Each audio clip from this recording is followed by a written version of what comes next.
welcome to the GO.Live Gaming Podcast on the 28th of February 2018. I am Saj, also known as Christian. You are watching/listening to the show that is the GO.Live Gaming Podcast, and we usually talk about EA, Bioware, and Anthem. Now, there's not that much to talk about Anthem just yet, so when we have weeks like this, we're probably going to dabble in other stuff that we think is going to be interesting to you guys. And with me today, I have Whiskey Zero, also known as Luke, making a comeback. He was missing last week. Yeah, the ninja skills. He's ready. He fought his way back. That's what it was. Yeah. Hi, man. Hey, buddy. It's good to see you, chat to you. All of Hey, you. buddy. How you doing? Yeah, buddy. Yeah, buddy. Yeah, good. Good. All right, we have Josh, also known as Chromatism, with us. I've already said enough. But hello. We can never get enough of your sweet voice, man. And we also have Patrick, also known as Raker. And this time around, we actually have an animated kitten on the stream. I'm not kidding. Nice. Good God, we've I can evolved. finally move freely. You can wiggle your little kitten arms. I lost my restraint. Yeah. All right.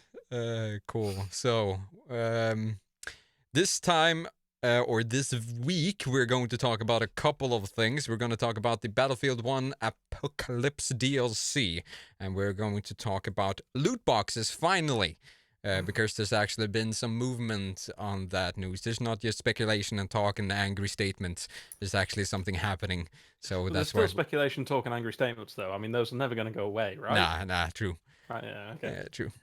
As long as we're clear on that. Yeah, and that's basically going to be the main focus of the show this time around. So we're going to have to see what happens. There might be some surprises along the way. We'll just have to see. But I think we're going to start with let's just start with Battlefield 1, because I think that's going to be the meaty one this time around. So me and Luke especially have played the Apocalypse DLC. We talked a little bit about it was it last week or the week before that? We have spoken of Battlefield on many occasions. We Sorry. have. I think it was like We- 2 weeks ago. Probably. It was when I was last on. Yeah, and we it was. talked it at length because we were getting ready for it to drop, weren't we? Yeah. And, now it has. That makes sense. That makes a lot of sense. So, first, I just want to say that I think it's quite fantastic. It's not 100% fantastic, but it's a lot fantastic. Maybe like 90% fantastic. And we're going to start talking about the maps, I think. We're going to go through them one by one, and we're also going to talk about the new introduced game mode and those maps.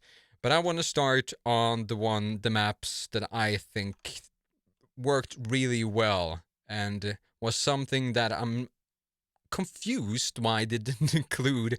Like, these maps and these designs maybe weren't even existing when the game was launched at first, but it just feels like when you think about Battlefield 1, this is what you think about. So I'm not entirely sure why they wouldn't include maps like this in the beginning, because let's start with Passchendaele, which is a map. Like, the decision to make a map like that is quite bold, in my opinion. It's basically just brown and dirt and mud and trenches and more mud and some trenches and more mud. And that's the map. But it is fantastic. It's one of the best maps in the game so far. So I played Domination and Conquest on the map so far, and I think both work well. But Luke, which game modes did you actually get to play on the map? I've only played Domination on all three of the maps, particularly because I felt that was going to give me the best reflection of the maps themselves.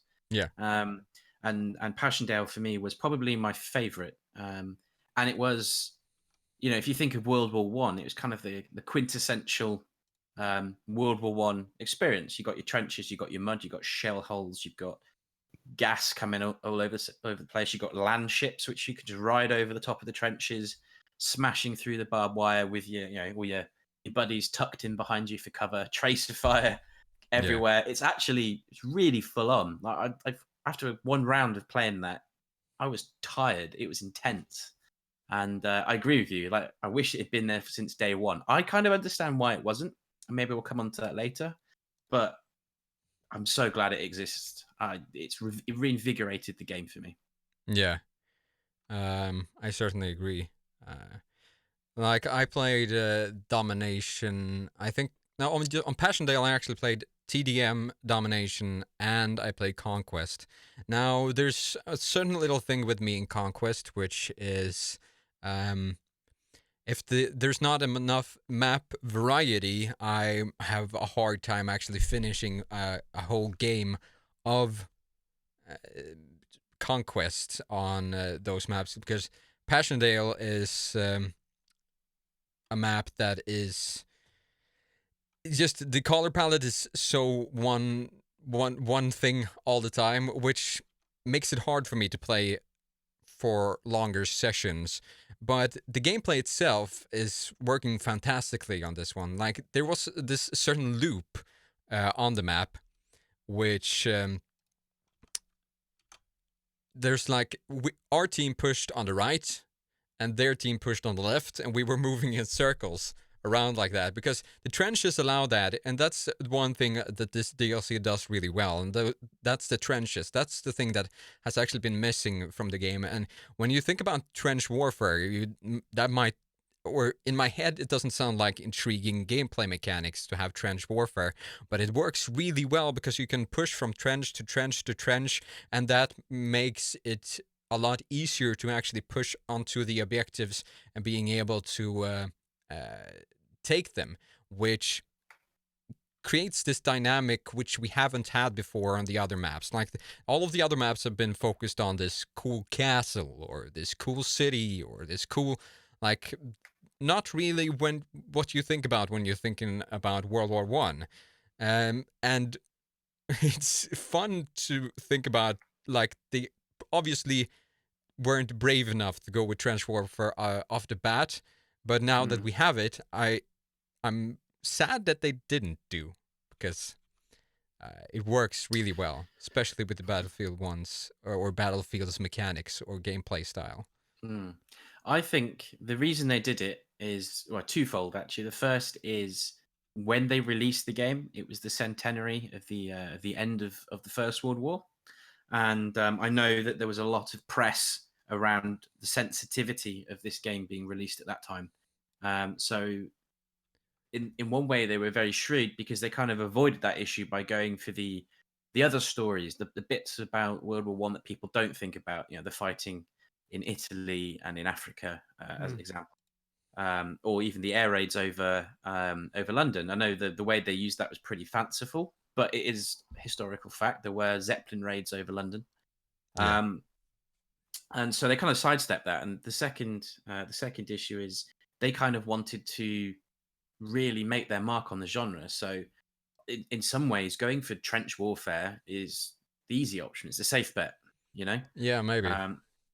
But I think if I was DICE, and if they were releasing it on any other year other than the centenary, I think they probably would have had at least one sort of trenchy map. I mean, in the campaign, they did have that one map where you crash your plane and you have to sneak through the trenches back to your lines to get rescued.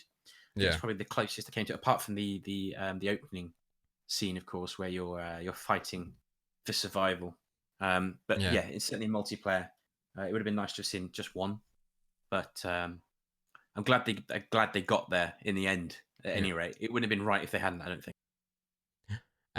I totally agree. And one thing that I actually want to point out, which is interesting, I've tried most of the maps. I haven't tried all of the maps in Battlefield 1 so far, but especially Passchendaele and River Somme, which we're going to talk about pretty soon, is maps that are instant classics. They really feel like those now I'm not coming up with a good example from the top of my head. When you play like Call of Duty and Battlefield, there are those maps which are just classics that Karkand and stuff y- like that. yeah, Karkand, Wake Island.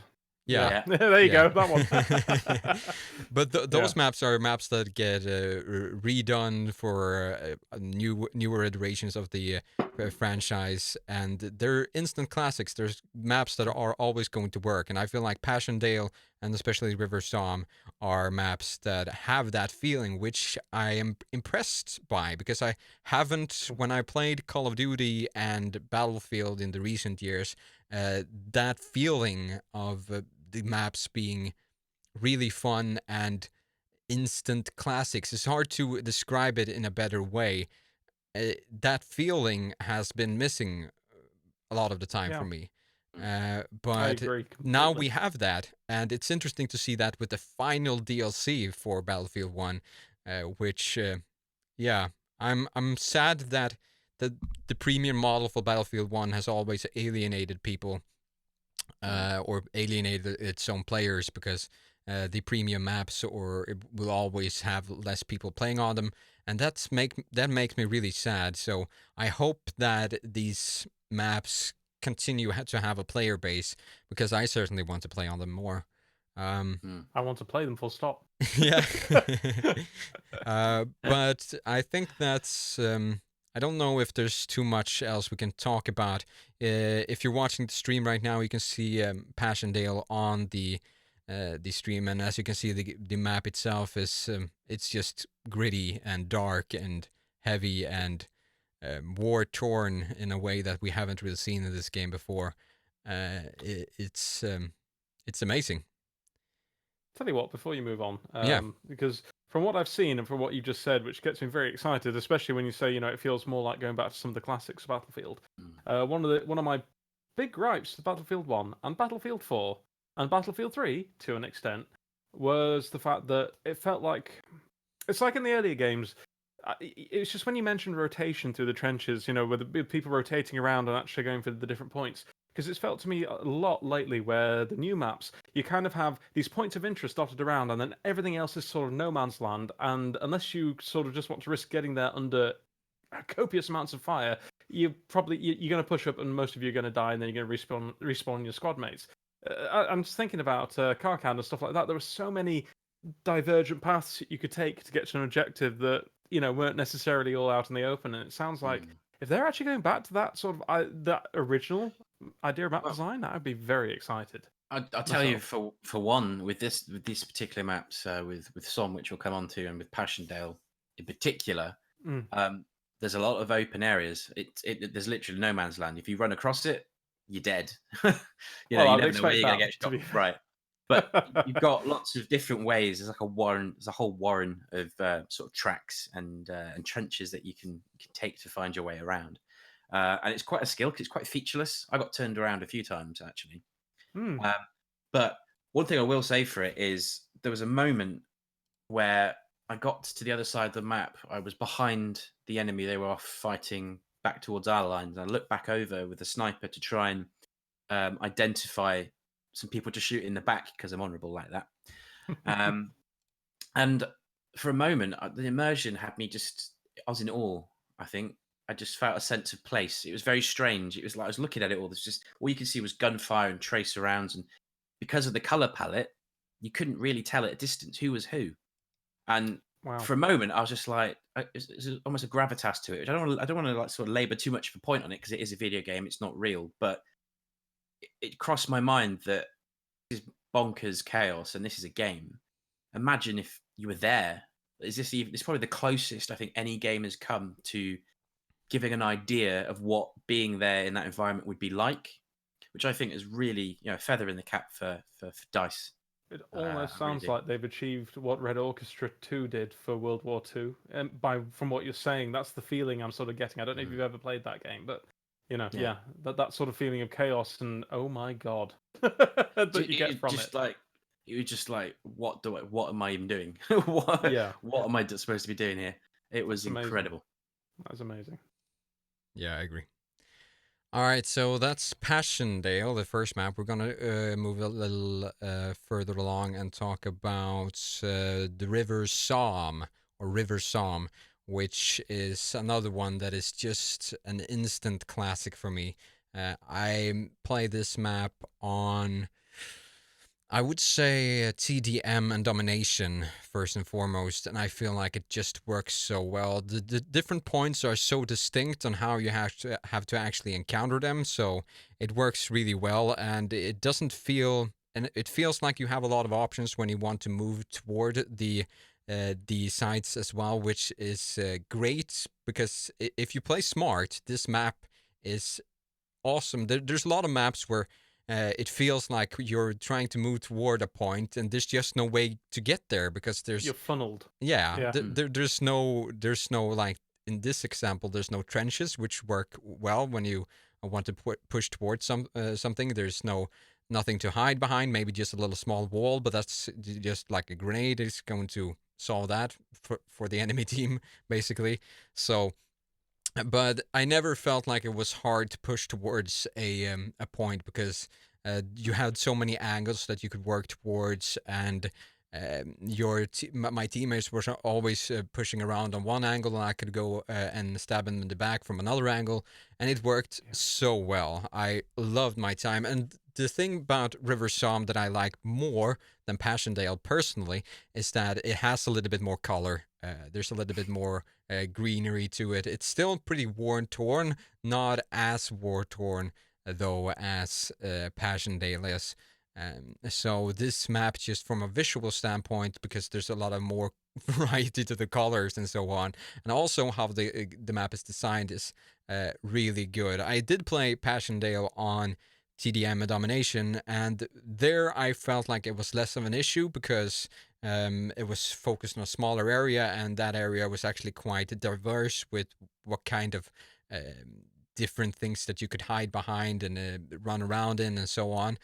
But yeah, River Song was probably the personal favorite for me. Yeah, Luke, how did you feel about this one? Again, as you said before, instant classic. I really enjoyed it. It was kind of it almost felt like a closer quarters in some way version of Passchendaele, in the sense you still had your networks of trenches, but you had a lot more cover above ground, so you could move a lot more freely. Yeah. When I played it, I played from the British side, and I found it was really great until you got to this last capture point right near the German lines, or behind the German lines actually, and other capture points were kind of, you could hide, you could get below ground, but this one was like a little, as you probably played it, I mean, you encountered it. It's like this little shack or cottage, Yeah. just stood proud in the middle of the field, and the only way to actually get to that is to break cover and make for it. And all you can see on the other side is just sniper and machine gun fire just coming at you. And they've also got these gas launchers. So you think you're in the clear, you're sort of crawling along the field, no one's seeing you, suddenly this huge cloud of gas just drifts towards you, and you're just like, I'm done, you know, I'm toast. And it was just, there's so many moments where I was just like, those battlefield moments that you crave in some ways. The whole point of playing a battlefield game where everything just comes together and you have this totally awesome moment. And I found, for me, over all three of the maps in this DLC, you play infantry. This was the best for me for this kind of happening. And other thing we didn't mention, horses with gas masks. They got full battle gear. The horses, it's quite incredible. Yeah, I don't know if there was actually anyone watching this stream while that happened, but I had an incident on the stream which I actually captured. Like, I've never become friends with horses in Battlefield 1. It's too awkward. Like, there's a branch on the ground and my horse just gets stuck, and there's like this instant and it just throws me out of the immersion so hard, man. It's the horses. I don't understand how people can play good with the horses. They must have got the reject horses from Bethesda and Skyrim or something like that. Yeah. I had a similar problem actually. I was on Somme in a land ship, and I was trashing through the trenches, just gunning for it. gunners were taking people out left, right, and centre. I was running over all kinds of stuff, and then they came across a solitary brick, Yeah. and my tank just went thunk. Oh, look, And you need to understand it's simulating how easily these tanks broke down in World War One. That's all it was. Yeah, right, we'll go with that. Good Sure. job. One example of that happening. Otherwise, the tanks are like invisible killing machines, which they weren't back then. Yes, They Yeah. weren't. this is certainly very weren't. true. Yeah. All right. Well, they were if you were inside the tank. Yeah. Then you generally ended up dead. True. Being suffocated. That's But also true. that's another story. Yeah. Hmm. Had to work the machinery of the thing all the time just to keep it going like 10 feet. Yeah. So that's that. Let's move over to the last map, which gave me sort of a sour feeling in the end, which is why I can't say that the DLC itself was excellent entirely through. I played on Caporetto. Caporetto. Caporetto. Caporetto. That's probably racist in some sort of Probably, way or yes. fashion. But yes, we went there. But Caporetto is we got another mountain-based map, sort of. It looks more like you're playing on a hill, basically. The map itself is quite underwhelming. It's really open. I feel like they haven't worked with the different like from my last example when we talked about River Psalm, it was, I feel like there was so many angles I could work towards the different points from, but on Caporetto I just got stuck all the time. Like, can I go here? No, there's sniper fire. Can I go here? No, there's sniper fire. Can I go here? No, there's sniper fire. And you can't really progress the map itself. The color palette is basically just gray. There's some, I think there's some snow specks here and there, or if it's just in the background on map. And I played one game of Conquest on this map, and the enemy team, I'm not sure which team I was on, but the team that starts up on the hill, we would just, we pushed them back to their spawn and they couldn't do anything. We were sitting there a little bit lower on the hill and just waiting for them to progress down the hill behind our rocks and our shrubbery, and basically just shooting anyone who's brave enough to actually try to push. And it didn't feel well. It didn't feel good. The only little saving grace of that map was that it was actually quite enjoyable to use a plane and do aerial combat, and also just drop bombs on the enemy teams over and over again. Yeah. For me, it was a siege cannon doing the exact same thing, just dropping huge shells on people. Yeah. That was great fun. But I think the feeling I got playing all three of these maps is I got a little bit of a feeling like they were trying to go for some kind of authenticity, which is great to a point. But on Caporetto, it's almost too authentic. It's just hugely open. You got that verticality. So if you got the high ground, you're going to dominate. And even though it might have been true that, you know, in reality you would be carrying behind a rock, and those who were brave enough to poke their head out would get shot, and that's how it was. But it's a game, and you can't stray too far from that. If you take the enjoyment out of it, and I agree with you, Saj, like if you're on the wrong end, if you're on the losing team, it sucks so hard. Yeah. Like you just want to get through the map so you can get back to Passchendaele. You know? Yeah, certainly. I've always taken issue with Sniper Rink, as I call the maps like that, because and the thing is, the annoying thing is Battlefield 1 does actually give you the tools to deal with that sort of stuff, called smoke grenades, but unfortunately smoke grenades only work if you're in a coordinated team. You know, getting people to push up under the cover of smoke just doesn't happen in public games, unfortunately. Which is one of the things I was going to say, actually. If you're coordinated and you get people on the field guns at the back of the map as the Italians actually pushing up the hill, you can actually fire large smoke canisters, and you can actually lay banks of smoke, but no one does that. They're only interested in dropping bombs.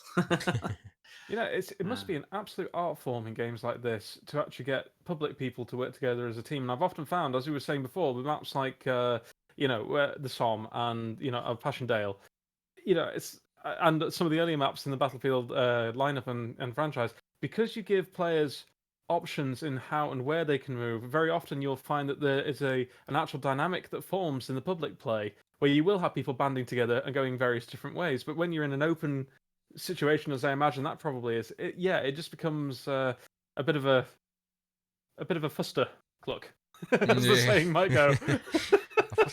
A fustercluck. A fuster cluck. A good old fustercluck. Indeed, yes. Yes. Say that 20 times fast. It rhymes with clucking bell. Fucking bell. All right. So I think that's actually enough of the talk about the maps. Unfortunately, Faster clucking. unfortunately, I didn't play enough to unlock any of the new guns. It's probably something that we'll have to revisit if we want to do that in the I'll help you future. with that. Yeah. That'll be good. Yeah, but I think we can actually move over. I'm gonna leave the footage rolling of Caporetto on the screen right now. The first Caporetto. Caporetto. Okay, probably better stop that. Babbidi-beep, To be perfectly fair. Caporetto. Oh, wow. I felt like we What were you got to do now is It's a me, Mario. We were going all in. We were just yeah, going all in. we on were that. already there, sort of, so I went all out. But yeah, It's a me. Caporetto. Wow. Oh, my brother, he's lying in his old ragu, etc. Anyway, are we done now? Is that it? The only thing that's missing is the you touch on my spaghetti meme. So. Oh no. All Yep.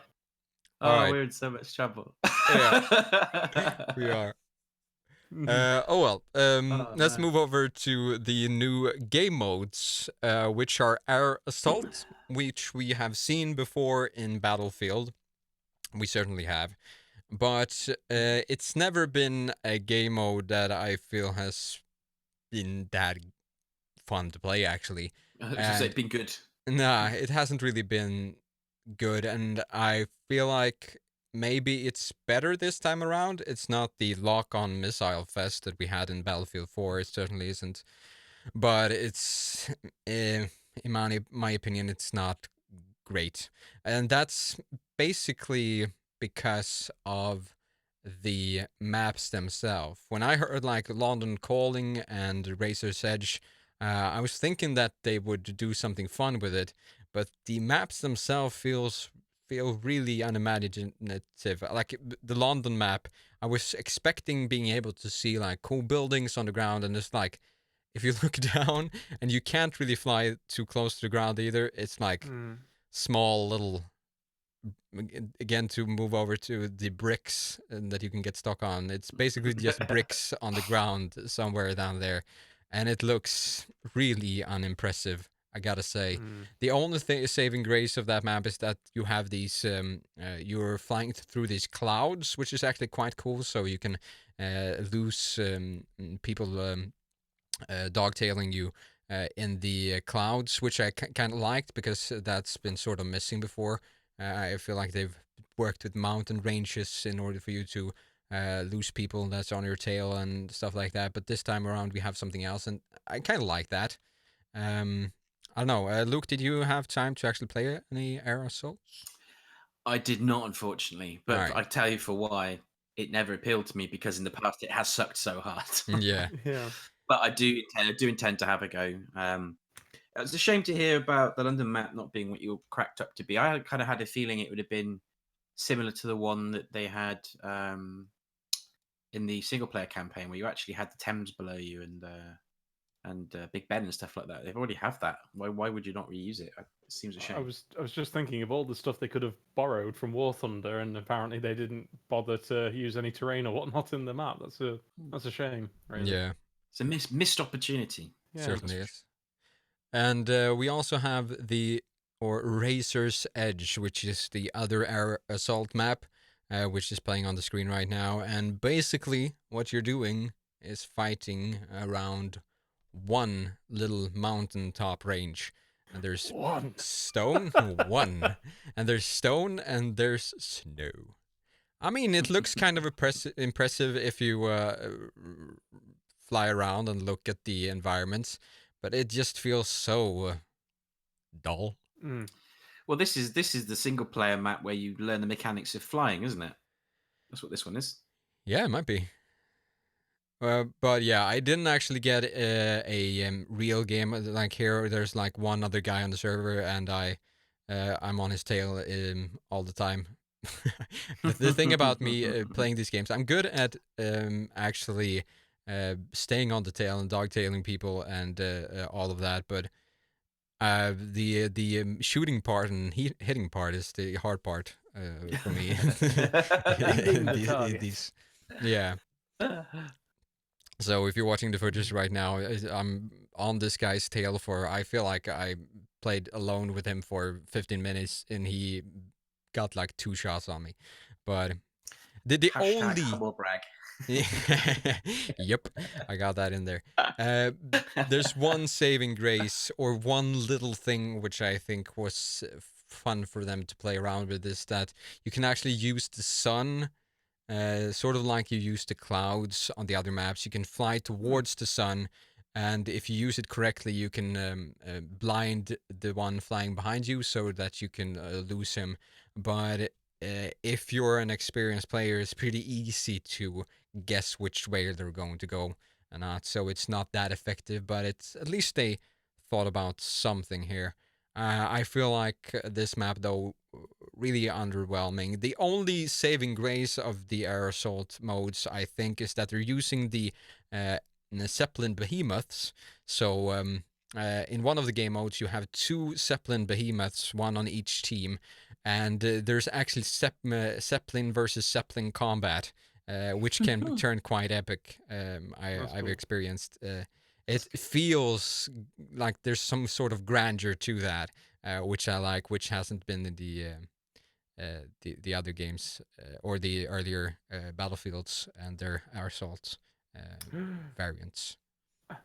Sorry, I thought we lost Luke there, but we haven't. It's fine. Sorry, do carry on. He's there. He's still there. He's there. Yeah. But I'm sad to say that air assault is where it's probably always has been and always will be. Just kind of, I was going to say lukewarm, but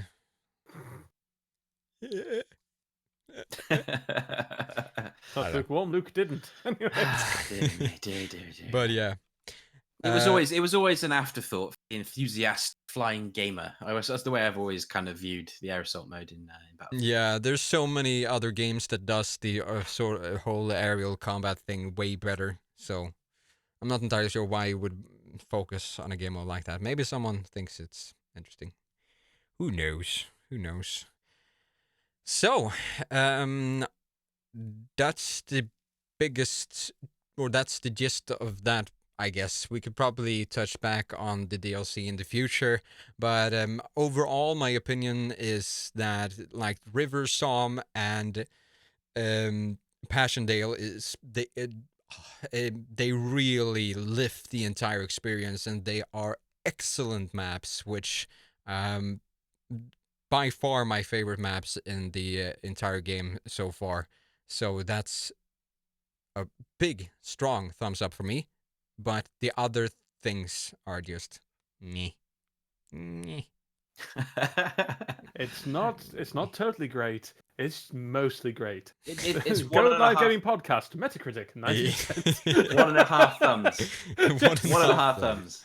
Yeah, there we go. But what I would say, just as we move on, is that obviously Premium Pass is currently on sale on or around £10. That's on PlayStation, Xbox, and on Origin. So it's a great opportunity to drop 10 quid and get all the DLC, including Apocalypse. Yeah. My plug. I can certainly recommend that as well. I saw that the same deal is on PC, so go for it. It's now or never. Every DLC is out, and you're going to get everything for a quite cheap price, which you really can't when these games just release. I mean, the game itself and the Premium Pass, I think, lands around in dollars, probably $120 or something like that. It's Well, that's it. I Yeah. mean, the game was $49.99. Premium pass, I think, was $29.99. Each DLC on their own without the pass is like another £19.99. So add it all together, you're yeah. spending up towards 200 quid. So And Segway, you know what? I would take that over the alternative because at least then I know what I'm buying. oh, look at that game I chat know. and consumer advice. Is there anything we cannot do? Ah, Nope. We do it unstoppable, all here invincible. on the GO.Live Gaming Podcast. We're going over the gaming trenches and our land ship, everybody. We're invincible. Tally ho! Unless we're on a horse and get stuck on a brick. Oh, bloody hell, here comes the gas, yes. In which case, you'll roll over. Yeah. But hey, Just roll over and stay there. All right. I also remembered saying last week that I would talk about Fade this time around. I haven't actually gotten the key. I will get the key tomorrow, I think, from my contact over at EA. So, and it's on PlayStation 4, so I'm going to give you some impressions from that. Probably not any footage, but I'll talk about it at least. But yeah. I managed to get the last few abilities, and it was quite easy and quite fun. All right. Cool. Good to hear. Hmm. Good to hear indeed. So, now we're going to move over to the giant, the elephant, the loot box S, which I have been pushing further and further and further. Now, why I want to talk about loot boxes this time around is that Here's the brick. I've just realised. This is it. this is this is the brick. And stop. But it actually has progressed, sort of. The conversation isn't just, we should ban everything because it's gambling and it's hurting our kids and this and that. And it's actually something has happened. Like, if we do a small recap of what's been talked about, like in Sweden, for example, they've looked at making loot boxes lottery, which would have or in Sweden, these games would have or would need to have a age rating of 18, I think, at least. And in Germany, they have something similar. At least they want to. They were talking about bans, weren't there? Not outright bans, but also the lottery thing. Yeah. They were This talking about is reclassification, also weren't they? 18. Yeah, something similar there. And the representative, I think, of Hawaii has been quite outspoken about this issue as well, and he's sort of leading this discussion online, it feels like, and he's doing an excellent job. So I feel like he's really read up on this subject, and he feels like that dude is a gamer, obviously, because he knows what he's talking about. But yeah, he's a very cool dude. I like him. yeah, and obviously this entire thing comes from EA's debacle with Battlefront 2. I feel like that was the smoking gun that led us to where we are today, and probably where we are going to end up in the years to come when it comes to microtransactions and so forth. But this latest bit of news is actually that the ESRB they've taken a decision that, yeah, we should do something about loot boxes, or like purchases overall being in games. It's really wide. It's really weird.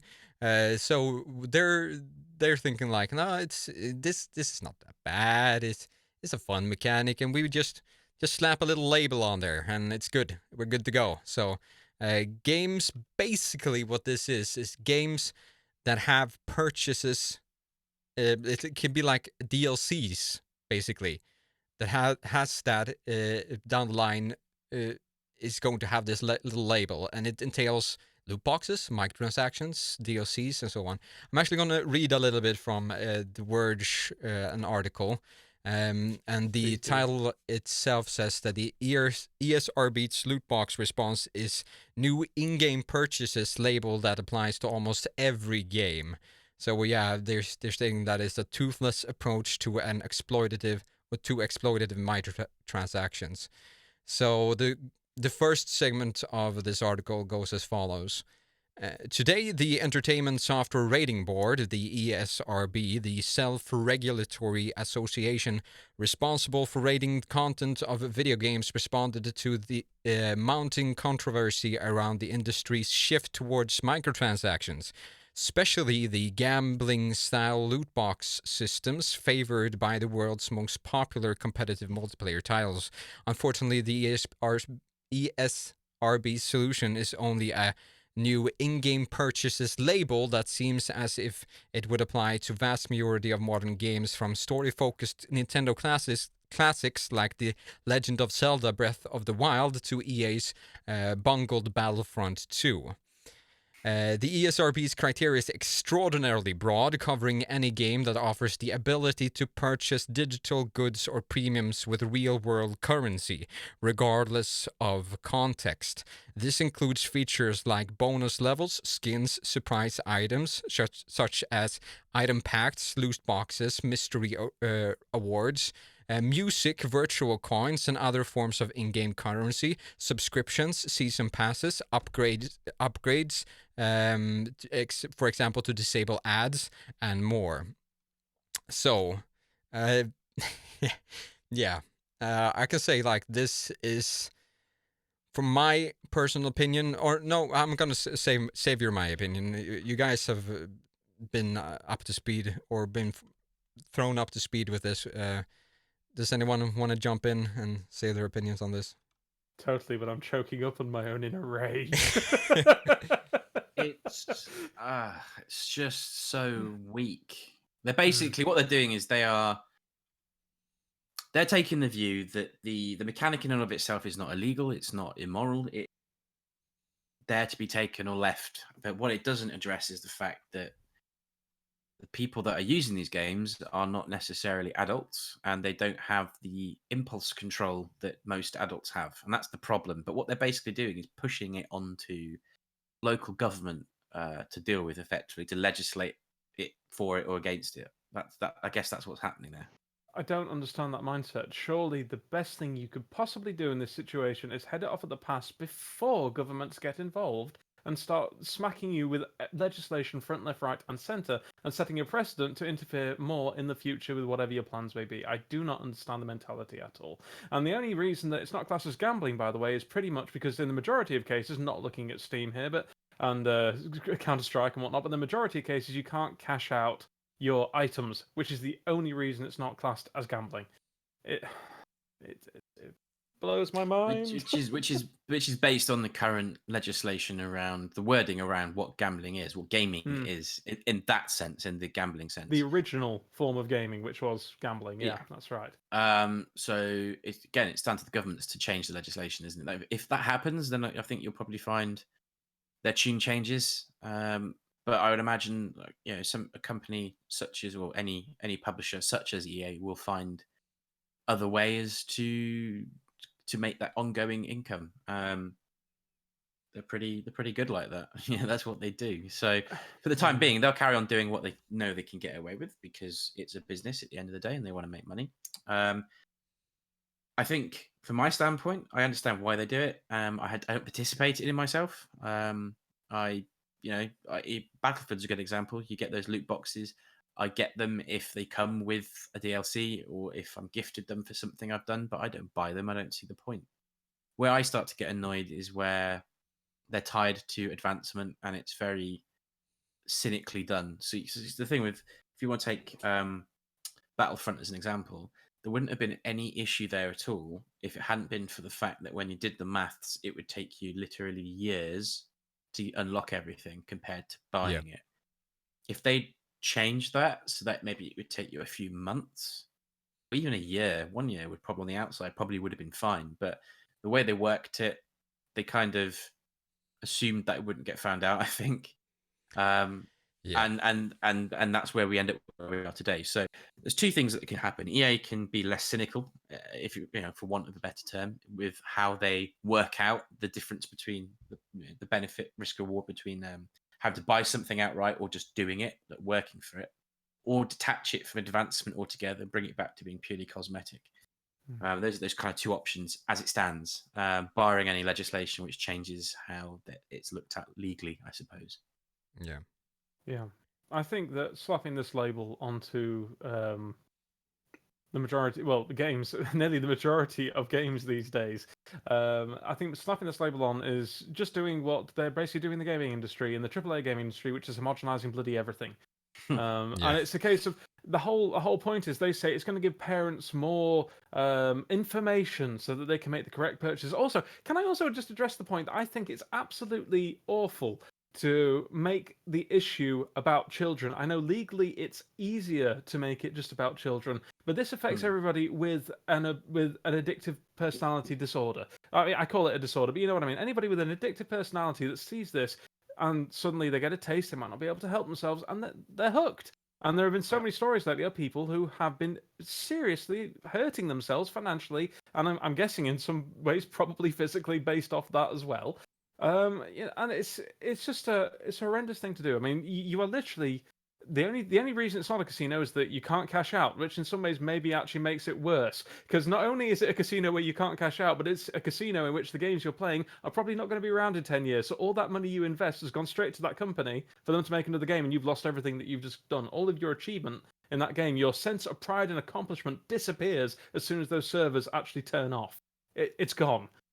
And so, like I say, Luke, I think you're absolutely correct. I think if you are going to absolutely have loot boxes in the game, then you're right.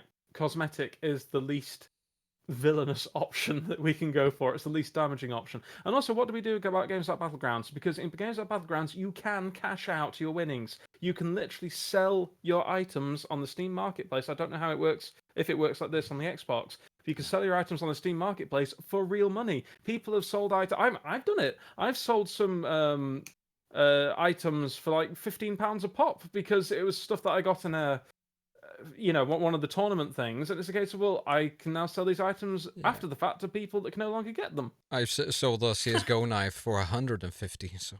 Exactly. And I know that these are edge cases. This is Battlegrounds, Counter-Strike, and maybe Dota 2. I realise that these are the games where that happens, but the fact is, it can still happen. So how do you classify those three? And to me as well, it's not just about the loot boxes. It all ties in. My first real warning call about these dodgy practices that were coming in was when I originally got an Xbox 360 and the live service came online. Now, the reason I say this is because that was when I first personally encountered the absolutely crappy practice of having a secondary currency. And then enticing people to go, well, you can buy 500 here, but if you purchase a bit more of this currency, then we'll throw in some extra for free. But oh, by the way, the only things you can purchase on here are either 400, 800, or 1,000. Meaning that if you purchase something small for 400, oh, you've still got 100 left over. Well, perhaps you could just buy a little bit more currency, and then you could afford something else. That's bullshit. And it also obfuscates how much money you're actually spending. And then when you combine that with loot boxes, that to me is absolutely egregious. It should not be the way it works at all. And I'm going to stop myself because I'm going to rant. So do carry on, Serge. I can tell you've got something to say. See why I didn't. I was just like fiddling with the lid of the Pandora's box on this subject beforehand. I didn't want to jump in really because I know that. I mean, this conversation can go on forever and ever, and in so many different directions. And but yeah, Patrick, you haven't gotten a word.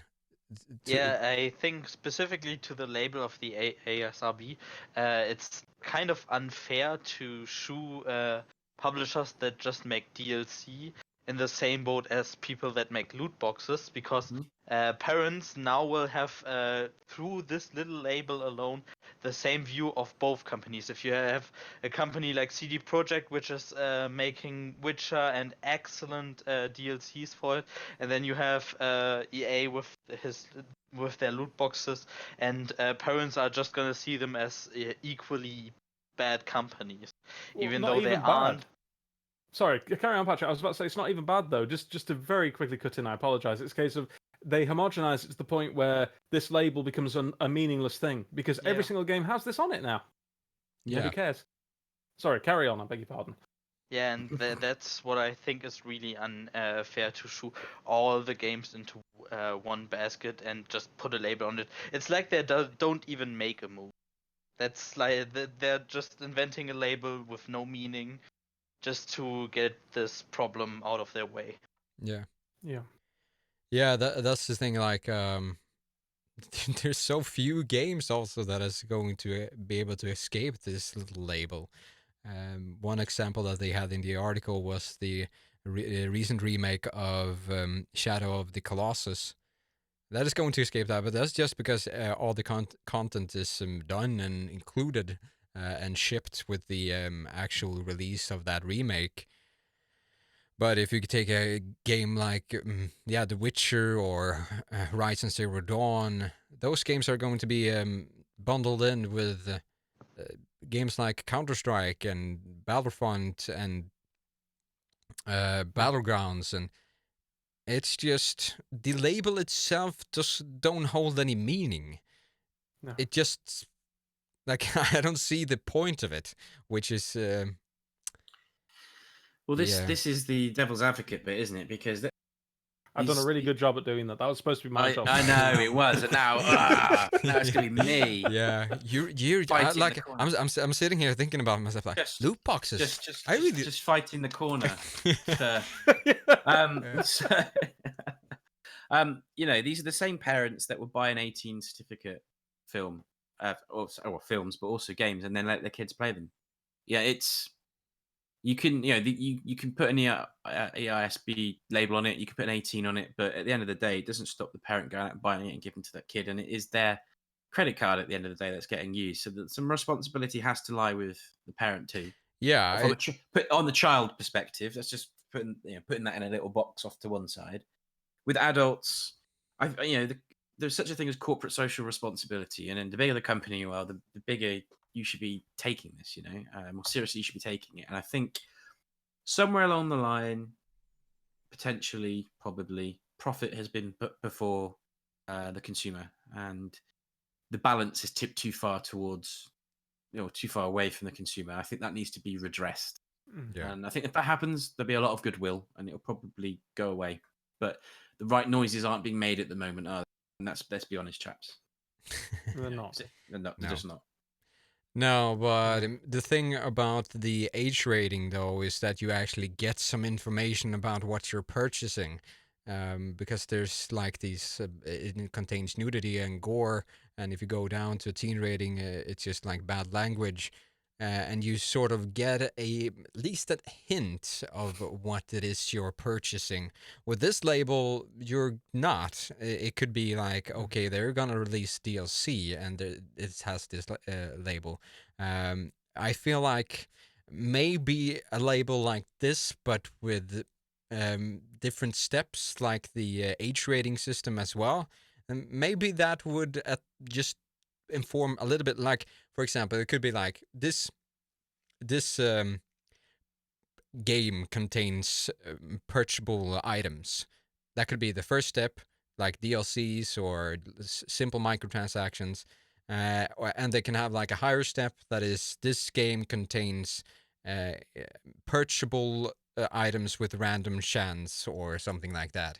And that could be the next step, like just something that someone could read and like, okay, so it's sort of like there's lottery mechanics in here with, and then they can make their own their own decision. conclusion from that, which I mean, yeah, they can't with this new label. It means nothing. No, and that's it. And that's how gaming machines work. For example, you have to legally have the odds on them. It says what the odds are getting the top prize, and all the way down. So you make an informed decision as to whether you actually want to play that particular fruity, for example. Yeah. And I think even if it's not on the game, it should be on the website. Perhaps it should be somewhere where it can be viewed if somebody wants to. I think it should be right there on the game. But I do see what you're saying. As long as it's somewhere. But somewhere. Yeah. Yeah. It's quite frankly, I think when it comes to loot boxes, microtransactions and DLC are things that can be reviewed. They're things where you know exactly what you're purchasing and what you're paying for. As long as you do the research, as long as you wait and don't get it day one, the moment it's sort of out. But and that's good. you know, I mean, I say it's good. Sometimes some companies give you microtransactions and DLC that is totally not worth it. But that ultimately is the consumer choice, and the consumer at that point can make an informed decision. But particularly in loot boxes, where you start to effectively sell gameplay in a loot box, how on earth can a consumer have even a remotely? I mean, they could have a similar experience to a reviewer, but how on earth could they even have the same experience as a reviewer? How can they make an informed decision about what it is they're actually purchasing? Well, yeah. Yeah, and this label obfuscates the lot of it, like you say. I mean, I agree. It's a null thing they're doing. They're just trying to look like they're doing something, and they're doing it so badly it's obvious. You know? Yeah. To gamers, that's the issue. To gamers, not to parents. Yeah. So yeah.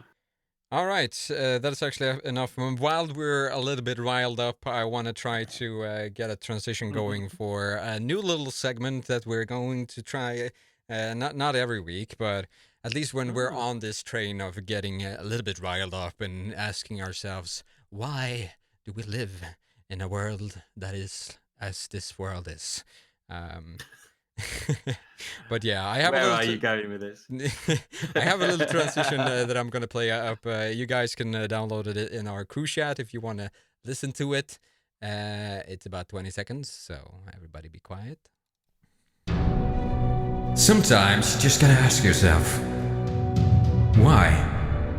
Why are we like this? Why is the world like this?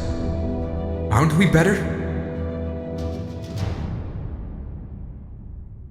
And that moves me over to this new little segment of the show where we're going to talk about, or at least I'm going to read up 3 articles this time around, which are things that happened in the gaming industry, which I feel like, why?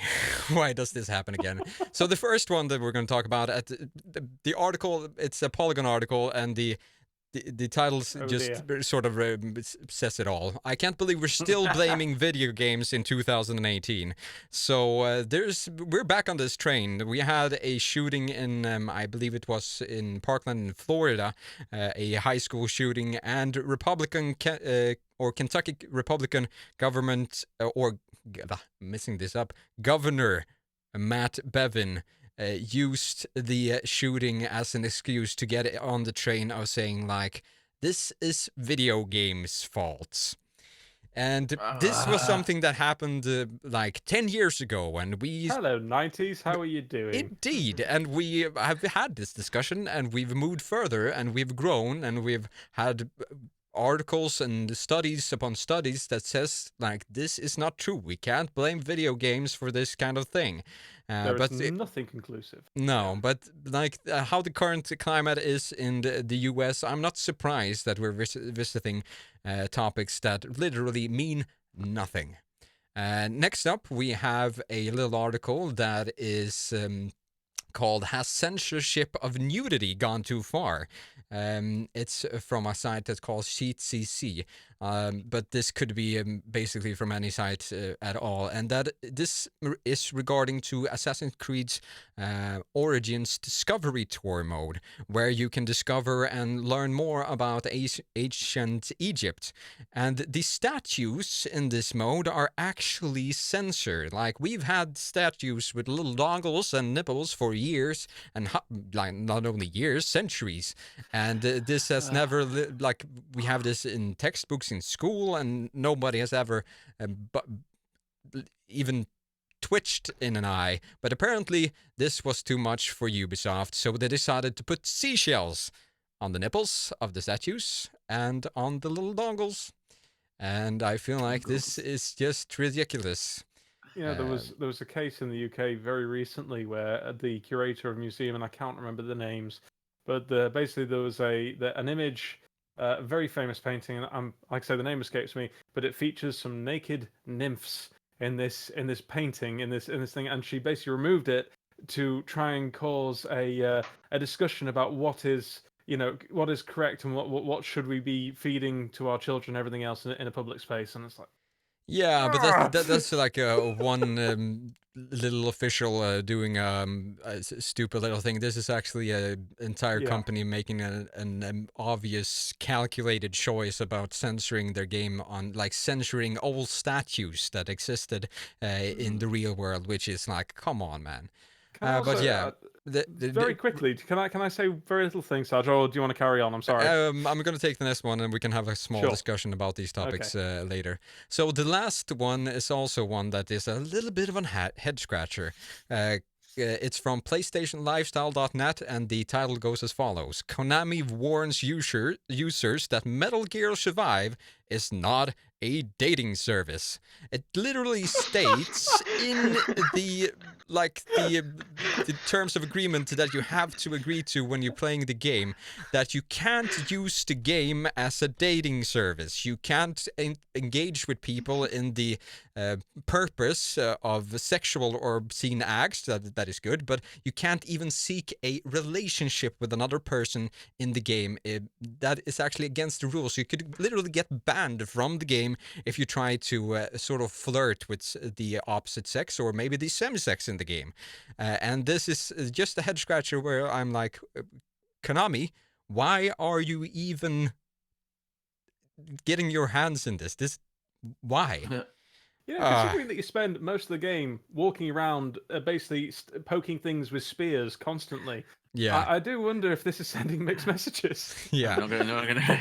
I don't know. It's just these three topics have left me asking why are we here? Are we still in this discussion? Are we still in the age there where like nudity, just like a statue couldn't be accepted, and like dating in a game?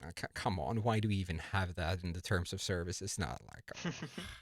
Sarge, this segment's making me despair already. Why do you do this? Why?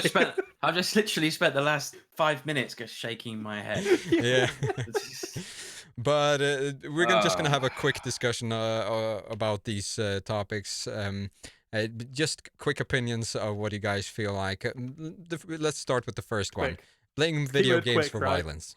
What do you guys say? Do you feel like it's no fitting for... It's stupid. It's stupid.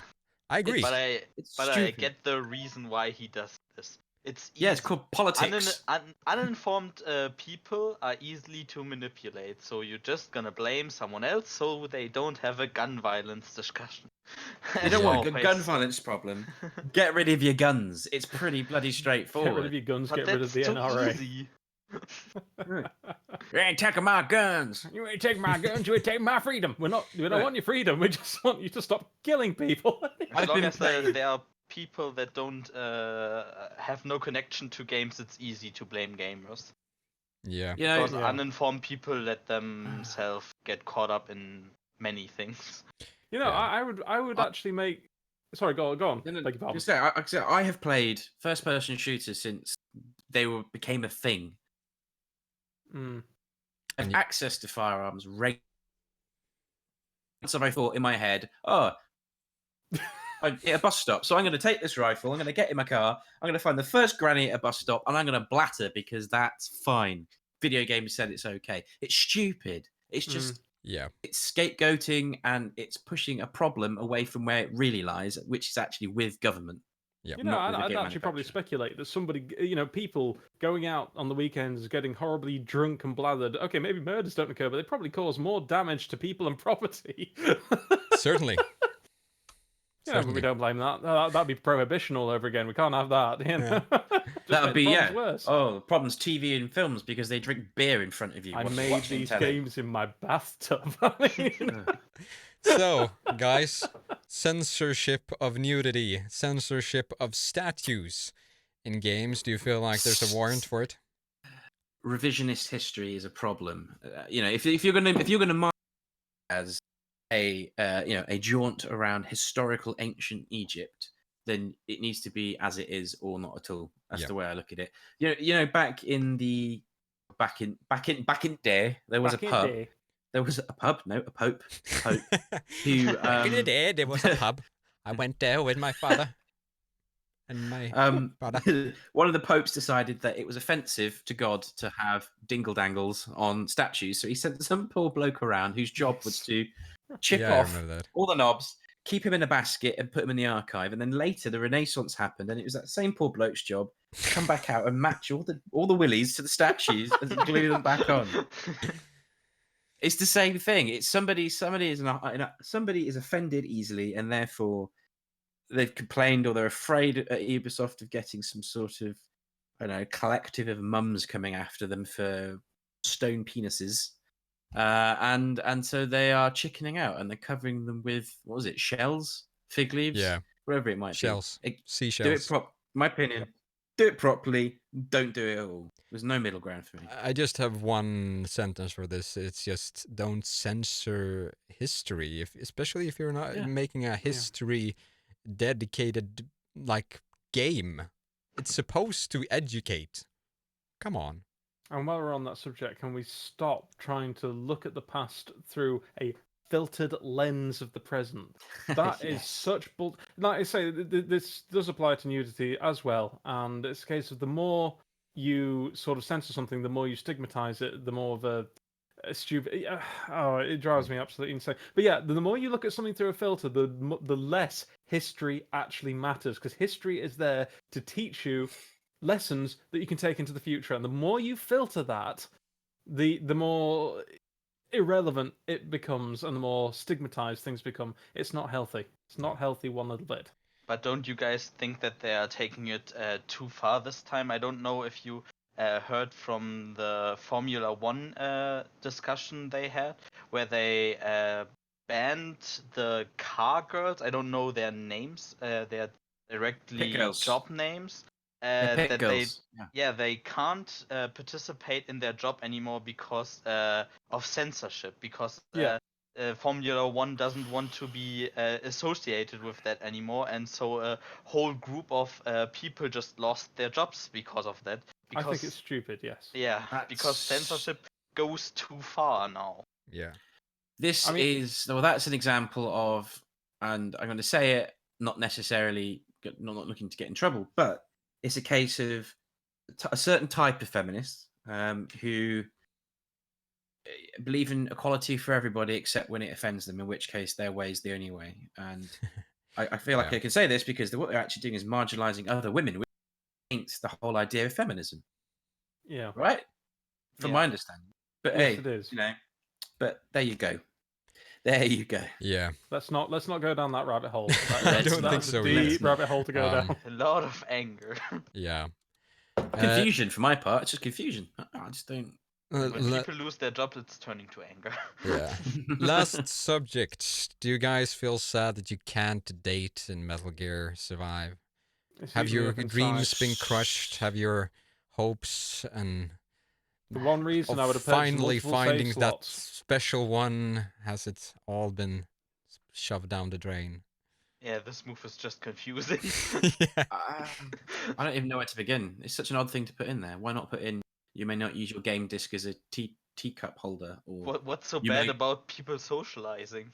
I don't know. Right? It's like people, if you create an environment where people are going to socialize, some people might find that they have things in common with other people, in which case they might choose to pursue a relationship of some. You can't mandate against relationships, surely. No, it makes sense that they have in the terms of agreement, like you can't sexually harass people and so on. I understand that, fair but enough. I can read from they specifically have.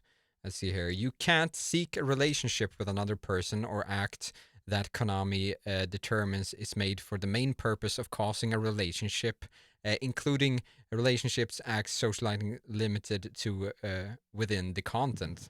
It's like this weird sentence itself, but Snake, do you think love can bloom on the battlefield? Konami says no, so there you go. Konami disagrees. Yeah. All right, that's actually, we're going to move away from that little fast ending segment there, but I feel like that's a fun one which we can play around with every once in a while. Well, when we have subjects like this, which are just head scratchers that make you ask, why? Why? Why? Now we're going to move over to the last segment of the show, which we are calling... Like, I don't know why I made a transition for that segment, but I haven't made a transition for this segment. So I certainly have to work on that one. It's called Tell Me What to Do Until Next Week. And yeah, this time around we're going to see who will be picked for the lottery here, who will we start with? Will it be Josh, Luke, or will it be Patrick? You can actually go, Josh. I think you have something prepared, don't you? Well, actually, I do, but I've got three very quick things. I know this is really naughty, but there are two things here that I want to point out that very much fit into the theme of the start of this week's show. First of all, there is a series on the YouTube channel Extra Credit called Extra History, where they do a fantastic, they do fantastic talks about history and why things have happened. It's very educational, it's very fun. But in particular, I've just watched their segment on the Seminole Tragedy, which are the events that lead up to the beginning of World War One. I highly recommend watching it, and I must say that by the end of it, they done total justice to how incredible and just insanely stupid the entire situation was that led to the Seminole catastrophe. I would also recommend, on the subject of World War One, if you've never seen it, go and watch Blackadder Goes Forth. It's bloody brilliant, and if you like, you need to watch it if you haven't. And finally, I'm being very naughty this week. I've been playing a little game, I've just got into a little game called Northgard, which is a Viking-themed real-time strategy game. And if you are one of the older boys or older girls, whatever you may be, we wouldn't want to assume after our recent topics of conversation.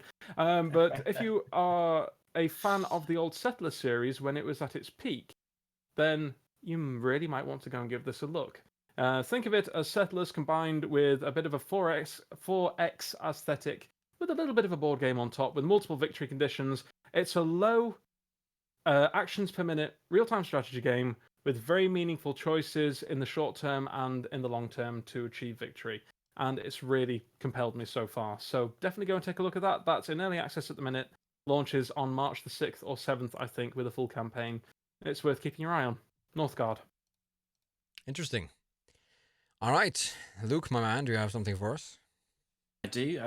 Two very small things, because he's done three. I know, I did three. I'm less naughty if I do two. First is, as I've already mentioned, get yourself nice cheap access to the EA. Bloody words escape me.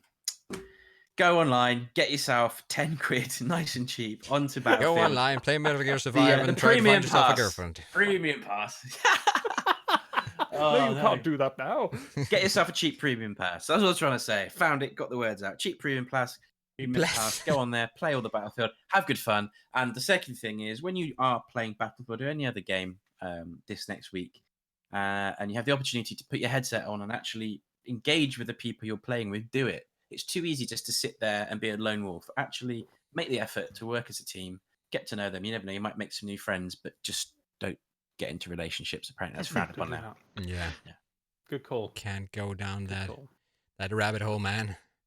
It will hurt you in ways that you will never know. It will, I don't know, whatever. Come back to haunt you? I don't know. Yeah. No one knows. Nobody knows. Because it doesn't There's a joke exist. there, but I'm not going to make it, right?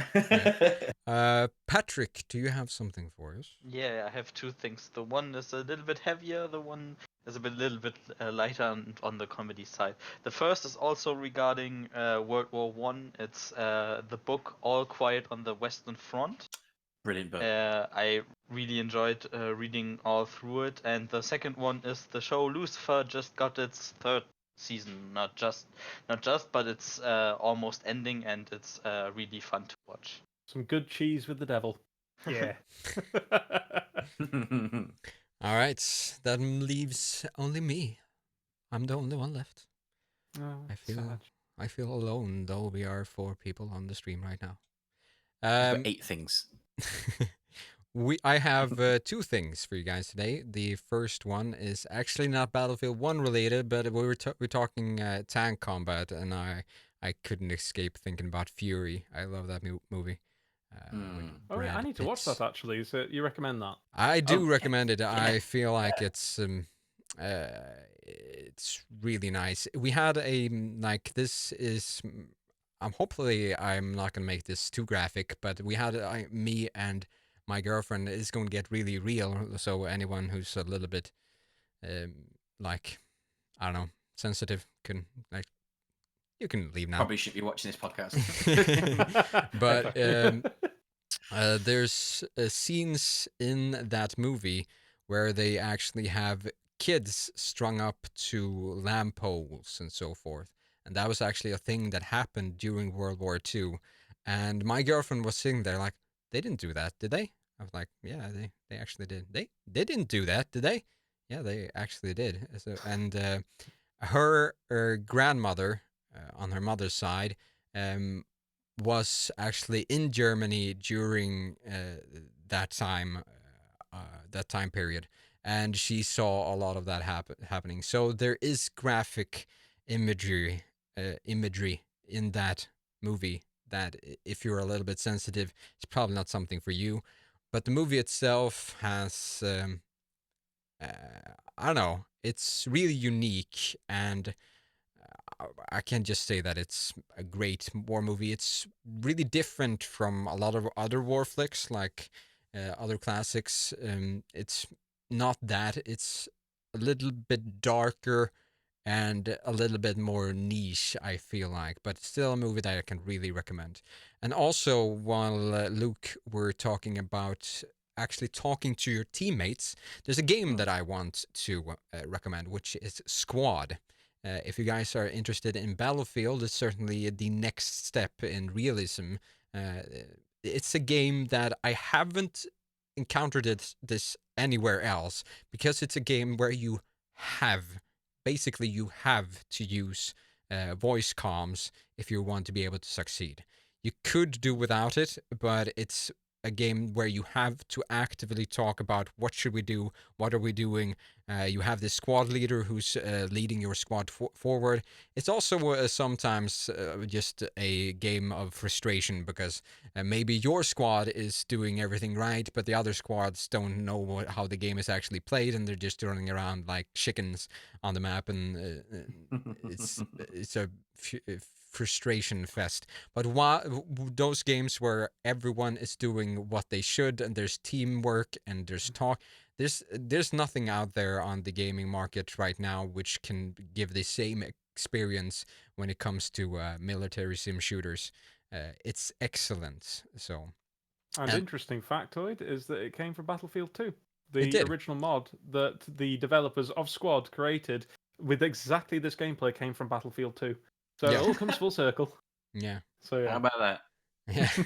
So if you haven't checked that one out yet, you certainly should. I think it's still in early access though, but they have added the most essential features into the game. Like when I played it at launch, they didn't have vehicles and all that. They actually do have that right now. And it's a game where when you get good at it, it can feel really satisfying and immerse you in a way that almost nothing else can. So I really recommend it. Okay. I really recommend it. And a tiny tip for anybody who uses an RPG in Squad: there is a backblast, and no, shouting "clear backblast" and firing immediately is not what you're supposed to do. I've been on the receiving end of that a fair few times. Oh, I didn't know that. When I played, I don't think they had implemented that, so that's good to know.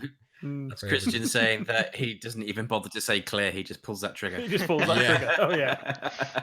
I just shoot More that thing carnage. into my own squad, and then I It's jump like, the guys, where'd they go? Where'd you go? Yeah. Why's that stain on that wall? All right, good show. I've been really enjoying this one. And if you enjoy looking at us or listening to us, then you're more than welcome to give us some feedback at feedback@gunsofanthem.com. The VOD will be live on YouTube this maybe Saturday or Friday. Let's just see how much time I have on my hands. And so will the podcast, the audio form that will be available on SoundCloud, iTunes, and the podcast app of your choice. And thanks for everyone who's watched the show. We did actually have, unfortunately, some technical difficulties because just the screen froze on Twitch and Mixer. But if you watch on YouTube, everything should have been fine. Not entirely sure why that happened. It hasn't happened before, but hey, It seems like this show can't be done without some technical difficulties. Seems like just a part Next of the time. cheer. Next time. It'll happen. But all right, that's it for us. I'm Serge, also known as Christian, and I'll see you next time.